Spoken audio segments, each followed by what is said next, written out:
नमस्कार दोस्तों, जय हिंद जय भारत। मैं हरिशंकर आप सबका अपने भव्य ज्ञान चैनल पर स्वागत करता हूं। कंप्लीट अकाउंटिंग सीखना और समझना ही हमारा लक्ष्य है, इसलिए आपसे अनुरोध है कि वीडियो बिना स्किप करे एंड तक ज़रूर देखें और अच्छा लगे तो लाइक, कमेंट्स और शेयर ज़रूर करें। और इसी तरह के लेटेस्ट वीडियो पाने के लिए सब्सक्राइब कर बेल आइकन ज़रूर प्रेस करें। तो दोस्तों, आज हम जर्नल वाउचर में एंट्रीज करना सीखेंगे। वैसे एक्सपेंसेस की एंट्री हमने पिछले वीडियो में परचेज वाउचर में कर दी थी, पर जो हम परचेज वाउचर में एंट्री नहीं कर सकते वो बाकी की एंट्री हमें जनरल वाउचर के थ्रू पास आउट करनी है। और इस तरह के हमें 5 प्रकार की एंट्रीज करनी होती हैं, जो वही आज हमारे पॉइंट रहेंगे। तो पहला पॉइंट है ऐसे खर्चे जो 2 या 2 से अधिक जमा खातों को प्रभावित करते हैं। इसका एग्जांपल मैं सैलरी दे सकता हूँ। सैलरी में हमेशा 2 या 2 से अधिक एम्प्लॉय रहता है कोई भी कंपनी में, तो उनके लेजर को हमें क्रेडिट करना होता है, इसलिए। और दूसरा है हमें हमारा इनडायरेक्ट इनकम की एंट्री करना। इनडायरेक्ट इनकम की एंट्री भी हमें जनरल के थ्रू ही पास आउट करनी है। तीसरा, किसी खाते का बैलेंस किसी अन्य खाते में ट्रांसफ़र करने के लिए। दोस्तों, किसी भी लेजर का बैलेंस भी हम केवल जनरल वाउचर के थ्रू ही ट्रांसफ़र कर सकते हैं। पूर्व में की गई गलत एंट्री का सुधार करने के लिए हमसे कहीं पहले कोई एंट्री गलत हो गई हो तो उसकी का सुधार भी हम जनरल के थ्रू ही कर सकते हैं। और 5वां पॉइंट है अपना किसी भी प्रकार का प्रोविज़न करने के लिए। तो दोस्तों, कोई भी प्रोविज़न करना है तो वो भी हम जनरल के थ्रू ही पास आउट कर सकते हैं। तो आज का यही वीडियो रहेगा अपना। तो वीडियो की तरफ चलते हैं। तो मैं टैली ओपन कर लेता हूँ। दोस्तों, वीडियो एंड तक ज़रूर देखिएगा और कोई भी डाउट हो तो कमेंट करके पूछ सकते हैं। तो दोस्तों, मैं टैली की तरफ चलता हूँ और मैंने टैली ओपन कर लिया है। और वी प्रेस करके हम वाउचर ओपन करेंगे। और आज का पहला पॉइंट है अपना, अभी पहले पॉइंट पर बात करेंगे। तो वी प्रेस करके मैं वाउचर ओपन कर लेता हूँ और उसके बाद में F7 प्रेस करके जनरल वाउचर अपना ओपन हो जाएगा। तो दोस्तों, अगर पहले से जनरल वाउचर ओपन है तो कोई दिक्कत नहीं है, अगर नहीं है तो F7 प्रेस करने से आपका जनरल वाउचर हो जाएगा। अब शुरू करता हूँ मैं। यहाँ पर मैंने मंथ डाल दिया। मंथ एंटर करने के बाद में यहाँ पर मैं डेट डाल देता हूँ। जो भी महीने की आखिरी डेट है तो वही आप एंटर कर सकते हो। और यहाँ पर मैं सैलरी का लेजर क्रिएट कर लेता हूँ। सैलरी के 2 लेजर होते हैं वैसे, तो एक तो होता है अपना सैलरी एंड वेजेज और दूसरा होता है वेजेज एंड सैलरी। तो दोस्तों, सैलरी एंड वेजेज का भी मैं बता देता हूँ। सैलरी एंड वेजेज डायरेक्ट जो प्रोडक्शन से बाद के जो भी एम्प्लॉई हैं उनकी सैलरी हम सैलरी एंड वेजेज में शामिल करेंगे। यानी कि जिन एम्प्लॉय का डायरेक्ट या इनडायरेक्ट संबंध प्रोडक्शन से नहीं है तो वह हमारे सैलरी एंड वेजेज में शामिल होंगे। तो इसी तरह मैंने इसको एक्सेप्ट कर लिया। तो ये इनडायरेक्ट एक्सपेंसेज में जाएगी सैलरी एंड वेजेज भी, और इसको मैं एक्सेप्ट कर लेता हूँ। इस पर जीएसटी वगैरह कुछ एप्लीकेबल नहीं है, तो यहाँ पर नॉट एप्लीकेबल कर दिया मैंने। और इसको मैं कंट्रोल F प्रेस करके एक्सेप्ट कर लेता हूँ। उसके बाद में यहाँ पर मैं अमाउंट डाल देता हूँ और मैं अल्ट सी करके नया लेजर क्रिएट करता हूँ एम्प्लॉय का। तो मैंने एम्प्लॉय का नाम डाल दिया। उसके बाद में मैं अल्ट सी करके नया ग्रुप भी क्रिएट करूँगा, जो कि मैं क्रेडिटर फॉर स्टाफ कर देता हूँ। दोस्तों, ये अपना सन्ड्री क्रेडिटर में जाएगा, तो इसको मैं एक बार सन्ड्री क्रेडिटर कर देता हूँ। इसको एक्सेप्ट कर लीजिए। उसके बाद में इसको भी कंट्रोल F करके एक्सेप्ट कर लीजिए। इसमें अनरजिस्टर करना है अपने को, क्योंकि इसका जीएसटी का रजिस्ट्रेशन नहीं है। तो दोस्तों, हम इसको न्यू रेफरेंस दे देंगे। उसके बाद में ऐसे ही दूसरा लेजर क्रिएट करेंगे। इसमें ग्रुप वाले से हैं से अपना, और इसको अनरजिस्टर करके इसको एक्सेप्ट कर लीजिए। यहाँ पर अमाउंट डाल दीजिए। फिर वापस से सेम वैसे ही आप दूसरा नया लेजर भी क्रिएट कर लीजिएगा। तो आप इस तरह से जितने चाहे उतने लेजर क्रिएट कर सकते हो, और आप कितने भी आपको लेजर क्रेडिट करने हो तो वो भी कर सकते हैं। और इसके अलावा मैं PF की भी एंट्री कर देता हूँ। तो दोस्तों PF भी अपना इनडायरेक्ट एक्सपेंसेज ही है।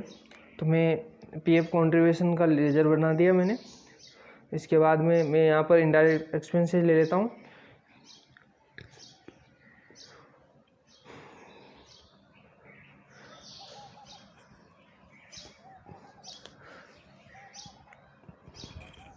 इनडायरेक्ट एक्सपेंसेस के बाद में एक्सेप्ट कर लेता हूँ। इस पर भी GST का कोई नहीं है तो नोट एप्लीकेबल कर दीजिएगा। यहाँ पर मैंने अमाउंट डाल दिया।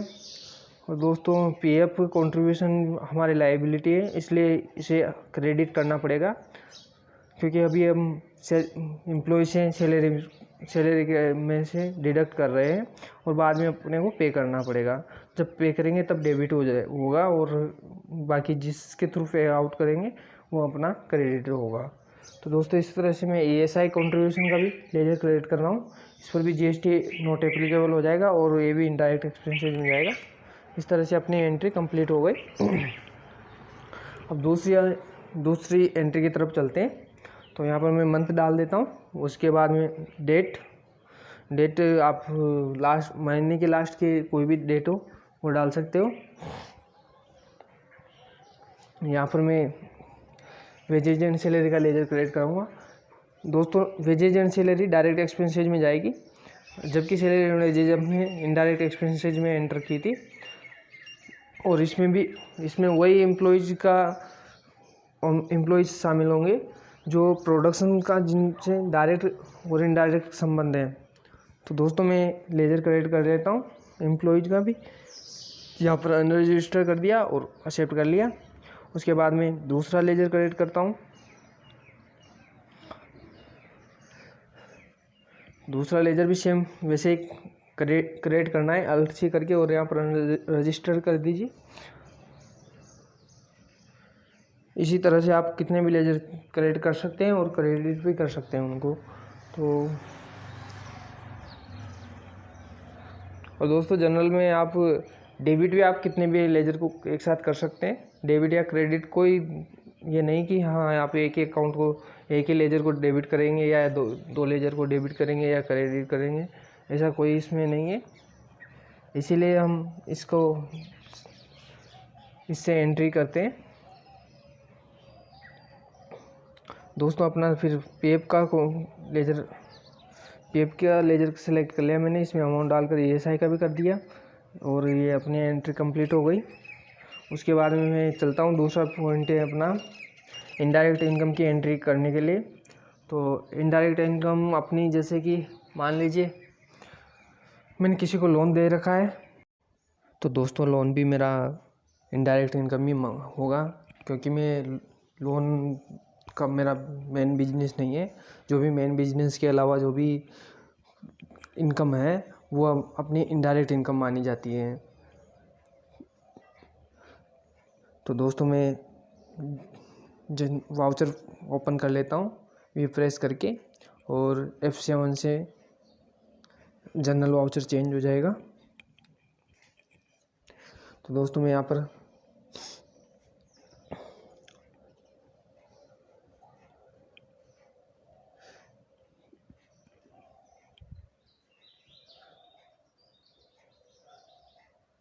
मंथ डाल दिया मैंने।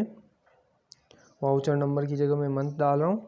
उसके बाद में डेट, और यहाँ पर मैं लेजर क्रिएट करता हूँ। तो दोस्तों मैं पार्टी का लेजर क्रेडिट करूँगा और मेरा ये लोन एडवांस में जाएगा, क्योंकि मैंने इसको लोन दिया हुआ है। तो मैंने पार्टी का लेजर क्रिएट कर लिया है, और यहाँ पर मैं इसको ग्रुप लोन एडवांस सेलेक्ट करूँगा जो कि असिस्ट है, और बाकी और सब वैसे रहने देता हूँ और इसको रजिस्टर कर देता हूँ। और मैंने यहाँ पर अमाउंट डाल देता हूँ। यहाँ पर मैंने यहाँ पर एक बार 13,000 ले लिया दोस्तों इसके लिए भी अपन लेजर क्रिएट करेंगे, क्योंकि अपने पास इनकम का इंटरेस्ट का भी कोई लेजर क्रिएट नहीं है। तो मैं इंटरेस्ट ऑन लोन कर देता हूँ। तो ये अपनी इनडायरेक्ट इनकम में जाएगा। इस पर जीएसटी नॉट एप्लीकेबल कर दीजिएगा और इसको एक्सेप्ट कर लीजिए।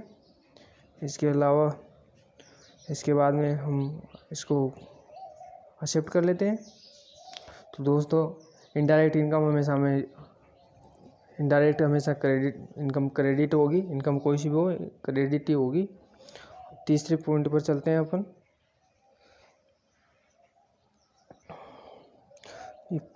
हमने जो फ्रेट की एंट्री की थी वो तीन लेजर बनाए थे अलग अलग।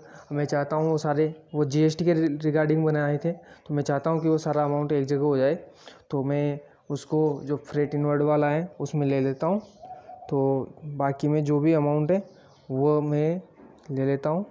और दोस्तों जिस लेजर का बैलेंस डेबिट होगा वह हमें क्रेडिट करना पड़ेगा, तब उसका अमाउंट ट्रांसफ़र होगा। अगर डेबिट करेंगे तो उसी में प्लस हो जाएगा। और जिसमें क्रेडिट है, क्रेडिट वाले को हमें डेबिट करना पड़ेगा, तब जाकर उसका भी अमाउंट ट्रांसफ़र हो पाएगा। अब यहाँ पर अपने को दो लेजर के अमाउंट ट्रांसफ़र करने हैं तीसरे वाले में। वैसे तीसरे लेजर का भी बैलेंस डेबिट ही है, पर हमें उसी में डेबिट रखना है, इसलिए हम दोनों को क्रेडिट करेंगे और जिसका बैलेंस रखना है उसको हम डेबिट करेंगे। तो दोस्तों मैं यहाँ पर फ्रेट इनवर्ड ले लेता हूँ, क्योंकि मेरे को सारा एक्सपेंसेस जो भी है मैं इसी में ट्रांसफ़र करना चाहता हूँ। तो मैंने यहाँ पर टोटल अमाउंट डाल दिया। उसके बाद में मैं फ्रेट इनवर्ड वाला एक लेजर लेता हूँ, फ्रेट इनवर्ड RCM। इसमें जो अमाउंट था वो ले लेता हूँ एक बार। और उसके बाद में ये फ्रेट इनवर्ड वाला मेरा क्रेडिट हो जाएगा। उसके बाद में मैं दूसरा लेजर भी लेता हूँ जो कि फ्रेट इनवर्ड 5% वाला है, उसको भी मैं लेकर उसमें अमाउंट डालता हूँ। तो दोस्तों यहाँ पर अभी अमाउंट करंट बैलेंस जो यहाँ पर शो हो रहा है वो 0 हो गया है और सारा अमाउंट उसमें ट्रांसफ़र हो चुका है। तो इस तरह से हम लेजर का बैलेंस भी एक लेजर से दूसरे लेजर में ट्रांसफ़र कर सकते हैं। तो इसलिए भी हम जर्नल वाउचर को यूज करते हैं। उसके बाद में चौथा पॉइंट है अपना पूर्व में की गई कोई गलत एंट्री का सुधार करने के लिए। मान लीजिए मैंने जो इंटरेस्ट की एंट्री की थी वो उसका अमाउंट में एक बार कम ज़्यादा कर लेता हूँ। और भी किसी भी तरह की गलती हो तो उसको भी हम जर्नल के थ्रू ही सही करेंगे। तो मैं अभी केवल अमाउंट का ही लेता हूँ। तो मैं यहाँ पर जैसे अगर उसको कम करना है तो उसकी उल्टी हो जाएगी एंट्री। अगर उसको बढ़ाना है तो हम उसको सेम एंट्री दोबारा कर देंगे। जितने भी अमाउंट को उसे हमें बढ़ाना है या घटाना है। तो मैं यहाँ पर शुरुआत में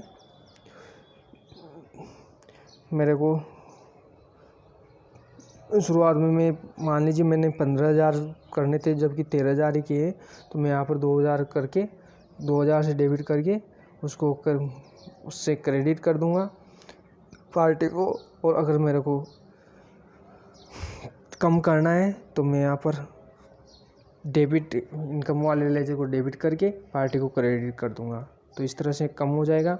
और पांचवा पॉइंट है अब अपना कि किसी भी प्रकार का प्रोविज़न करने के लिए, मान लीजिए हमने कोई इंश्योरेंस करवाया है। मैं 31 दिसंबर को कोई इंश्योरेंस करवा रहा हूँ। इंश्योरेंस अपना 12 महीने के लिए होता है। तो ये हमारा जो हमने इसको पे किया है वो इस ईयर के लिए नहीं बल्कि आने वाले ईयर के लिए भी है। तो इसका बेनिफिट हमें आगे भी मिलेगा, इसलिए इसका प्रोविज़न करेंगे, क्योंकि इसका टोटल खर्चा हम इस ईयर में बुक नहीं कर सकते। तो दोस्तों हम इंश्योरेंस का भी वो करेंगे प्रोविज़न। तो प्रोविज़न से पहले मैं इस इंश्योरेंस की एंट्री भी कर लूँगा। तो इंश्योरेंस का लेजर बना लिया मैंने। उसके बाद में इसको इनडायरेक्ट एक्सपेंसेस में ले लेता हूँ और मैं इसी की पहले एंट्री कर लेता हूँ। तो ये मैं परचेज वाउचर की थ्रू करूँगा। तो मैंने परचेज वाउचर निकाल लिया है और अल्ट आई करके इसको अकाउंटिंग इनवॉइस की में वो चेंज कर दिया है। तो दोस्तों इसको यहाँ पर मैंने डेट डाल देता हूँ। यहाँ पर मैं 31 दिसंबर ले रहा हूँ, यहाँ इनवॉइस नंबर और यहाँ वापस से डेट। दोस्तों मैं यहाँ पर पार्टी का लेजर क्रिएट कर देता हूँ जिससे मैंने इंश्योरेंस करवाया है। तो मैं यहाँ पर HDFC अर्गो ले रहा हूँ। उसके बाद में इसको एक्सेप्ट कर लेंगे। एक्सेप्ट करने के बाद में फिर मैं यहाँ पर मैं इंश्योरेंस लेता हूँ। इंश्योरेंस का लेजर सेलेक्ट कर लिया मैंने और इसमें मैं अमाउंट डाल देता हूँ। जो भी मेरा इनवॉइस का अमाउंट है वो यहाँ पर एंटर हो जाएगा।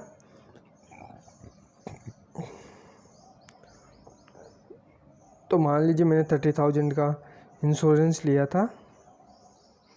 इसको एक्सेप्ट कर लीजिए। अब मैं प्रोविज़न के लिए एक बार कैलकुलेट कर लेता हूँ। तो कंट्रोल N9 का प्रेस करके हम कैलकुलेटर यहीं पर ओपन कर लेंगे और इसी के थ्रू हम कैलकुलेशन करके और फिर एंट्री करेंगे। तो मैं कंट्रोल N प्रेस करता हूँ तो जो भी हमारा वो रहेगा अमाउंट आ जाएगा यहाँ पर। तो दोस्तों मेरा दिसंबर के महीने में लास्ट में करवाया था, तो जनवरी के महीने के 31 दिन है। तो 31 दिन हो गए और 28 दिन मेरे फरवरी के हैं। उसके बाद में 31 दिन मेरे मार्च के हैं। तो दोस्तों टोटल हो गए मेरे 90 दिन। 90 दिन का बेनिफिट इसी ईयर का है।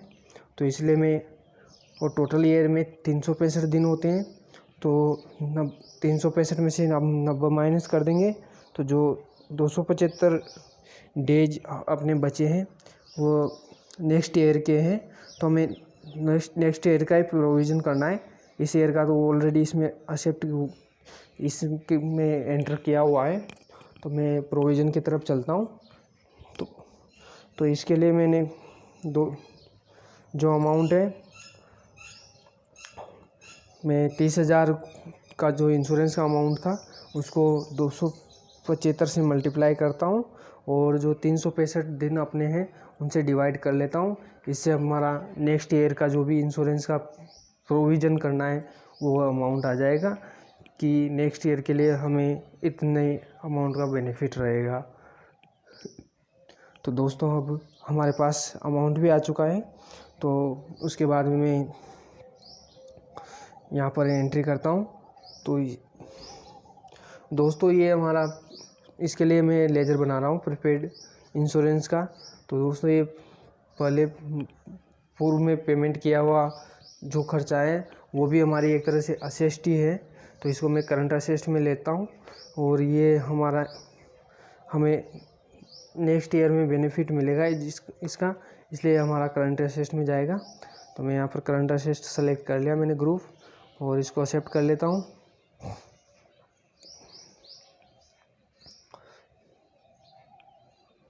तो प्रीपेड एक्सपेंसेस के बाद में मैं यहाँ अमाउंट डाल देता हूँ जो मेरा वहाँ कैलकुलेटर में आया था। तो कंट्रोल N करके कैलकुलेटर में देख लेता हूँ और कंट्रोल M से हम टैली पर वापस आ जाते हैं। तो दोस्तों मैंने कंट्रोल M करके वापस आ गया। तो यहाँ पर मेरा जो भी अमाउंट था वो एक बार मैंने देखकर यहाँ पर एंटर कर लेता हूँ।